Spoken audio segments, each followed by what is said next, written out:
Hello guys, എല്ലാവർക്കും ഒരു പുതുവർഷ ആശംസകൾ നേർന്നുകൊണ്ട് ഞാനൊരു പുതിയ വീഡിയോയിലേക്ക് വരികയാണ്. ട്രിവാൻഡ്രം ടു ശ്രീനഗർ പോകുന്ന വഴിക്ക് കണക്റ്റഡ് ആയിട്ട് കിട്ടിയതാണ് കമ്പഗൗഡ ഇൻ്റർനാഷണൽ എയർപോർട്ട് ടെർമിനൽ 2 എനിക്ക്. ബട്ട് എനിക്കറിയില്ലായിരുന്നു ഇവിടെ ഇങ്ങനെയായിരുന്നു. ഏതോ അവതാർ ഫിലിമിലെ ഏതോ ലൊക്കേഷനിൽ വന്നൊരു ഫീലായിരുന്നു.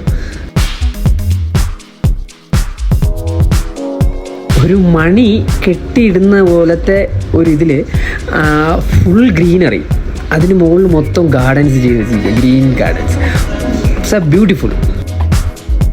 ആ ഹാങ്ങിങ്ങും അതുപോലെ തന്നെ ആ അറേഞ്ച്മെൻ്റ് എല്ലാം വളരെ ബ്യൂട്ടിഫുൾ. അതുപോലെ തന്നെ ഒരു ഗോൾഡ് ഷെയ്ഡാണ് അവിടെ മൊത്തം. അത് പറയാൻ വയ്യ, അത്രയ്ക്ക് ബ്യൂട്ടിഫുള്ളായിട്ടാണ് അവരത് അറേഞ്ച് ചെയ്തിരിക്കുന്നത്. എനിക്ക് വളരെ ഇഷ്ടപ്പെട്ടു. ഞാനൊരു 11 മണി ടു 2 മണി ടൈമിലാണ് അവിടെ ഉണ്ടായിരുന്നത്. പക്ഷേ ഒരു 6 മണി 7 മണി ആ ഒരു നൈറ്റ് വ്യൂ, ലൈറ്റിങ്സ് എല്ലാം ഭയങ്കര ബ്യൂട്ടിഫുൾ ആയിരിക്കും. ഇതിനും കാട്ടിയും എക്സ്ട്രീം ലെവലായിരിക്കും. എപ്പോഴെങ്കിലും on time international terminal 2 connect ചെയ്ത് കിട്ടുകയാണെങ്കിൽ മസ്റ്റ് വാച്ചിങ്. നിങ്ങളെല്ലാവരും ഇത് കണ്ടിരിക്കണം.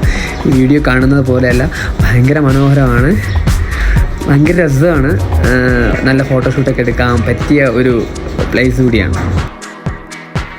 അതുപോലെ തന്നെ കുറച്ച് വിഗ്രഹങ്ങളുടെ കളക്ഷൻസ് അവർ അറേഞ്ച് ചെയ്തിട്ടുണ്ടായിരുന്നു, ഒരു എക്സിബിഷൻ പോലെ.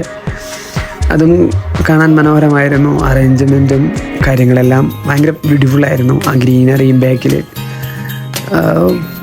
ഒരു വെറൈറ്റി ഫീലായിരുന്നു കേട്ടോ അത് കഴിഞ്ഞ് ഗാർഡനൊക്കെ ആസ്വദിച്ച് എൻ്റെ ഫ്ലൈറ്റിനുള്ള ടൈമായി, ഞാൻ പോവുകയാണ്. Thank you for watching my video. അപ്പോൾ എങ്ങനെ വീഡിയോ ഇഷ്ടപ്പെട്ടാൽ stay tune travelling soldier and happy Christmas.